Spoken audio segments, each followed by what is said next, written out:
में आप सभी का स्वागत है। मैं हूं सुमित और एक्सपायरी से पहले या फिर कह लीजिए आपकी कई सारे बड़े इवेंट से पहले बाजारों में आज एक बढ़िया मूव आता हुआ दिखाई पड़ा। कल है वीकली एक्सपायरी, कल है आरबीआई के एमपीसी का आउटकम, कल है इसके अलावा शाम को एफएम बयान देंगी बजट के बाद। ऐसे बहुत सारे इवेंट्स के बीच में आज मार्केट्स के अंदर एक बढ़िया तेज़ी आते हुए दिखाई पड़ी। तेज़ी से पहले कई नंबर्स भी हैं, इनफैक्ट कल बड़े नंबर्स भी आने वाले हैं। हीरो मोटोकॉर्प के, M&M के, हिंडाल्को के, एफएमडो के करीब 14 ऐसी कंपनियां जिनकी कल नंबर्स आने वाले हैं। तो एक बड़ी सूची से ठीक पहले या बड़ी सिचुएशंस या बड़े इवेंट से ठीक पहले भारतीय बाजारों में एक बढ़िया मूव आ रहा था। आज के दिन में 2-3 चीज़ें बड़ी की हाईलाइट में रही। पहला तो नंबर्स में एक अच्छी खरीदारी, फ्रंट लाइन में बड़ी अच्छी खरीदारी बनते हुए दिखाई पड़ी। निफ्टी 17,450 के ऊपर पहुंचा। निफ्टी बैंक पार्टिसिपेट कर रहा था, वहाँ भी खरीदारी थी। मिड कैप में पार्टिसिपेशन था, लेकिन स्मॉल कैप आज पार्टिसिपेट नहीं कर रहा था। स्मॉल कैप में उतनी तेज़ी नहीं थी जितनी मिड कैप में या फ्रंट लाइन इंडेक्स में आते हुए दिखाई पड़ रही थी। मेटल बढ़िया शॉर्ट कवरिंग के अंदर कामकाज कर रहा था। ऑटो में ज़ोरदार तेज़ी थी। निफ्टी बैंक तेज़ी में था। शुगर में खरीदारी थी। नई लिस्टिंग अदानी विल्मर आज फिर सर्किट पर था। और ऐसे बहुत सारे इंडिविजुअल सेक्टर्स थे जहां पर मूव आता हुआ दिखाई पड़ रहा था। आईटी एक और सेक्टर जो कि काम करते हुए दिखाई पड़ रहा था। तो ऐसे कुछ यहाँ पर ट्रिगर्स बन रहे थे मार्केट में, जिसके आधार पर भारतीय बाजारों में खरीदारी बनते हुए दिखाई पड़ रही थी। तो ओवरऑल मूड माहौल थोड़ा सा बेटर साइड पर बनता हुआ दिख रहा था।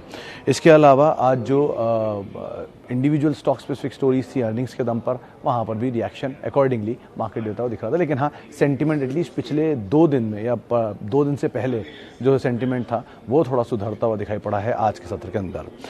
चलिए अब सवाल जवाब का सिलसिला शुरू कर लेते हैं और बातचीत कर लेते हैं कुछ दर्शकों के सवालों को लेकर भी।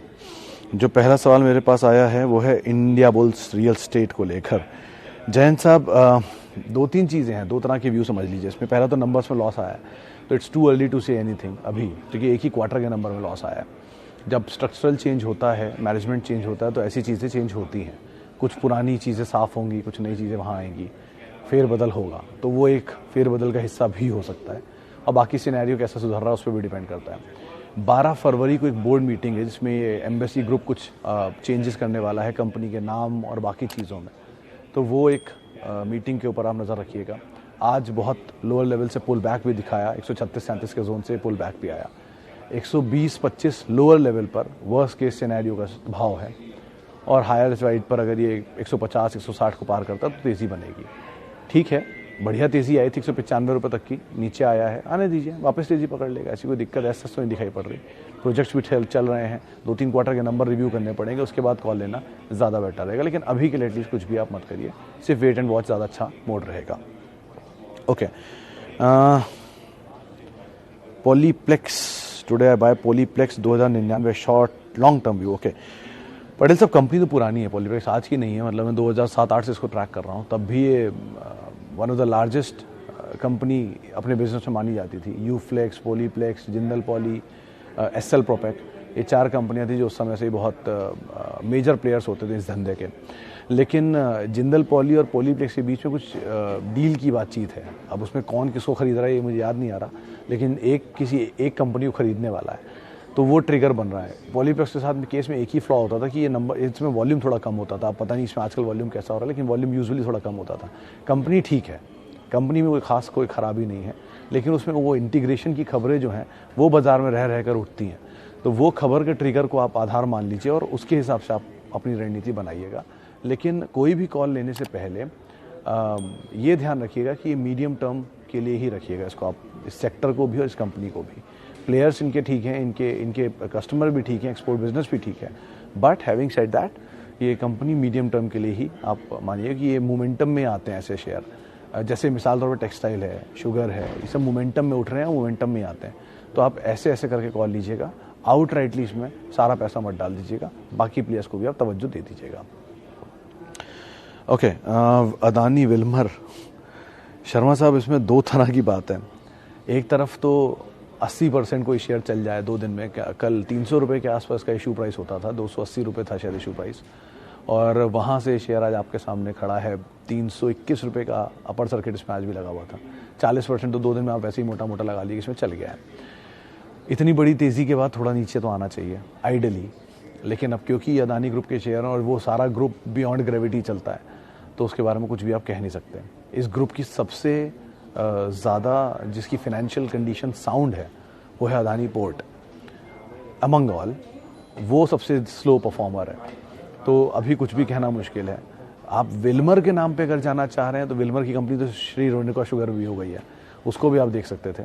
लेकिन अदानी विल्मर के केस में बढ़िया तेज़ी, अगर आपको आईपीओ में मिले हैं, अलॉट हुए हैं, तो आप ये कर सकते हैं कि इतनी बड़ी तेज़ी के बाद एटलीस्ट थोड़ा हिस्सा निकाल दीजिए।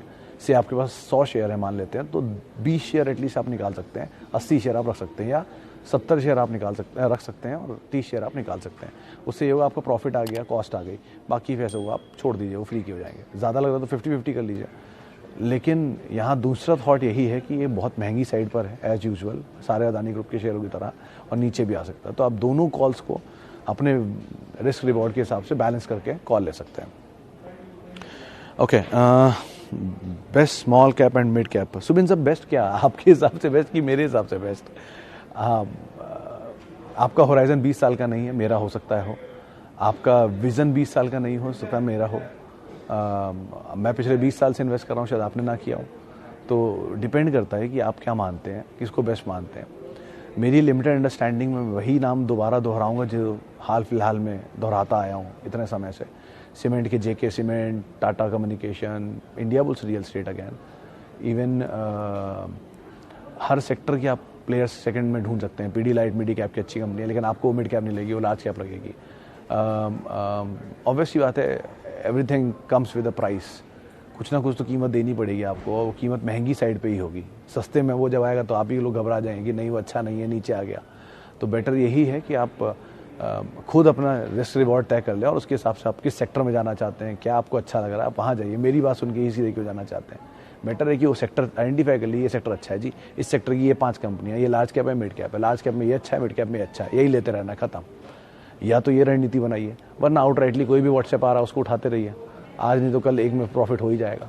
तो आपको आपके हिसाब से अपनी कॉल बनाइए, लेकिन अच्छी कंपनियों के साथ रहिए, बुरे समय में वही काम आएंगी। बुरी कंपनियों के साथ मत रहिए, बुरे समय में वो सही में साथ नहीं आएंगी। तो ऐसी कंपनी है, अपोलो हॉस्पिटल एक अच्छा नाम है, यूनाइटेड स्पिरिट अच्छा नाम है, यूनाइटेड ब्रूवरी अच्छा नाम है, रेडिको अच्छा नाम है, एन नंबर ऑफ ऐसी कंपनियों के नाम मैं ले सकता हूँ। लेकिन वो अब आपको सूट करें या नहीं मुझे कैसे पता, तो आप देख लीजिए अकॉर्डिंगली। इतनी तेज सवाल आ रहे हैं। ट्राइडेंट, गांधी साहब, ट्राइडेंट के केस में 2 चीज़ें थी। पहले तो मैं इसमें ये गलत पढ़ा कि ये इतनी बड़ी इक्विटी के साथ चला कैसे।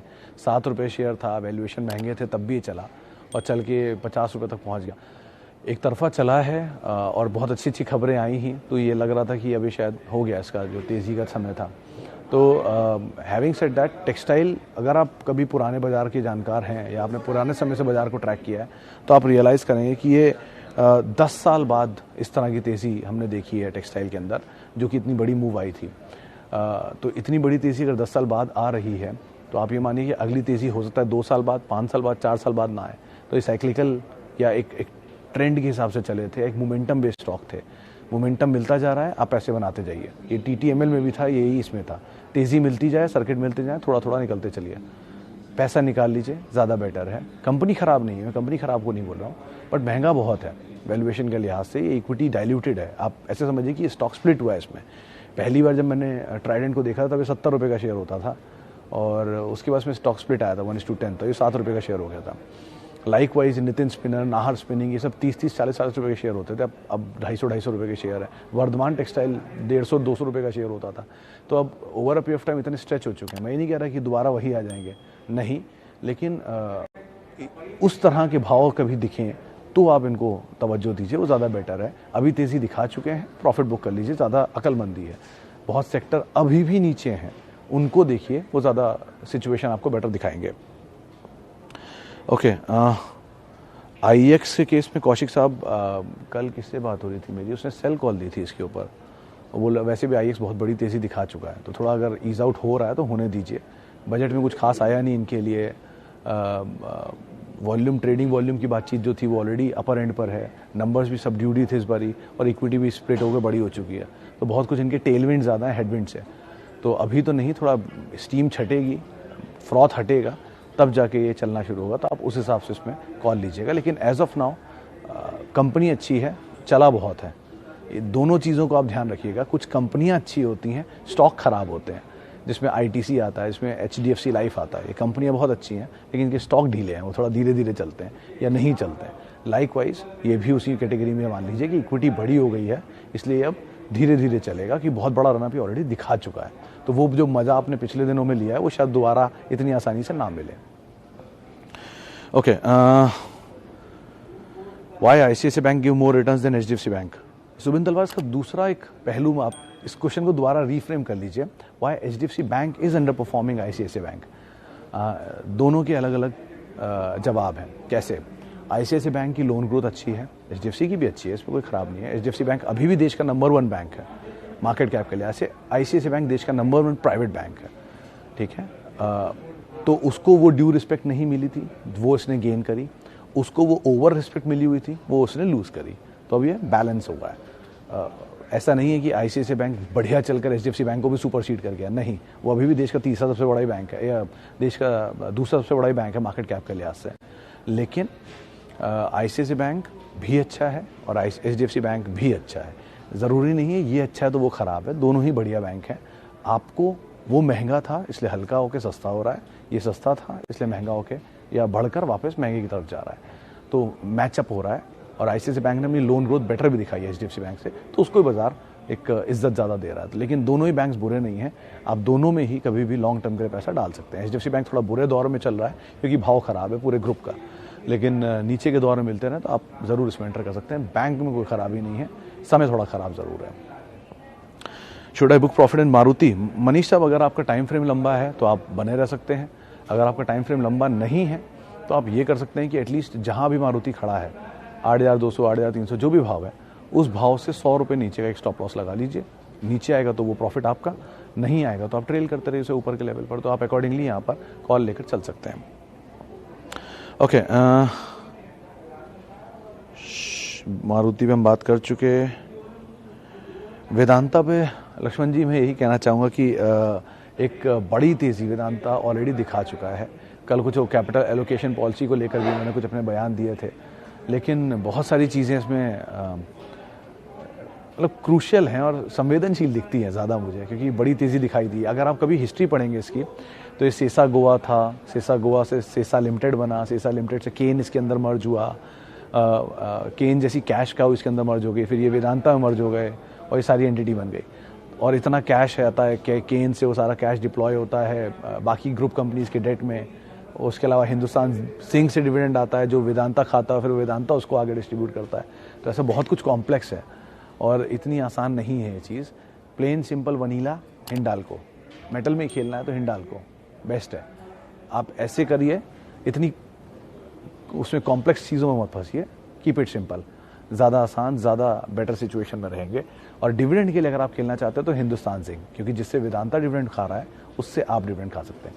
वेदांता इज़ अ पैकेज जिसके अंदर क्रूड है, जिसके अंदर मेटल है, इसके अंदर बहुत सारी चीज़ें हैं, लेकिन उस पर डेट भी है और बहुत कुछ प्रमोटर डीलिस्ट करना चाहते हैं, डीलिस्ट हो नहीं पा रहा है, तो अलग अलग तरीके आ रहे हैं उनके। तो इसलिए थोड़ा ध्यान संभल के आप अवॉइड करिए। बहुत अच्छे अच्छे ऑप्शन है, उनको आप देख सकते हैं। ओके, एक सवाल और ले लेता हूँ, चलिए lastly. SGS enterprises sir, again एक क्वार्टर के नंबर के ऊपर आप मत रिलाय करिए। अभी 2021 का आया हुआ सभी IPO के परफॉर्मेंस को आप इवैल्यूएट नहीं कर पाएंगे, चाहे वो कुछ भी हो जाए। एक क्वार्टर, 2 क्वार्टर के नंबर, कम से कम 1 साल के नंबर लगते हैं किसी भी कंपनी के नंबर्स को ठीक से इवैल्यूएट करने के लिए। मिनिमम, मैक्सिमम तो कई साल लग गए। आप खुद ही सोचिए, आज आपके सामने एशियन पेंट के नंबर को देख के लोग बुरा मान जाते हैं कि इतना ख़राब नंबर आए, जबकि वो 30 साल से नंबर दे रहा है अपने। तो आप एक क्वार्टर के नंबर से कैसे इवैल्यूएट कर लेंगे कंपनी अच्छी है ख़राब है? तो अभी तो कोई फ़र्क नहीं पड़ता। आप IPO में मिला, अलॉट हुआ, ऊपर आया, प्रीमियम मिला, निकल जाइए, सिंपल। कंपनी के धंधे के बारे में अभी मत सोचिए, नीचे मिलेंगे मौके तो खरीद लिएगा। बर्गर किंग नीचे आ गया, जोमेटो नीचे आ गया, पेटीएम नीचे आ गया, नाइका नीचे आ गया, क्या हो गया इनके बिजनेस में? कोई खराबी आ गई? नहीं ना, सिर्फ मार्केट रिएक्ट कर रही है। जो ओवर रिएक्शन था वो ख़त्म हो रहा है। तो नंबर्स देखिए, अभी इतनी जल्दी इस पर कोई भी डिसीजन मत लीजिए, ना अच्छा ना बुरा, सिर्फ वेट एंड वॉच रखिए। सिचुएशंस के अकॉर्डिंग आप कॉल लीजिएगा, वो ज़्यादा बेटर रहेगा। चलिए, फिलहाल अब इतने सवालों को शामिल करूंगा। माफ़ी बहुत सारे लोगों से जिनके बहुत सारे सवाल मैं नहीं ले पाया, और बहुत बहुत शुक्रिया उन सभी लोगों का जिन्होंने सवाल पूछे। और आप मेरे साथ जुड़ सकते हैं @Sumit Research, मेरा ट्विटर हैंडल है।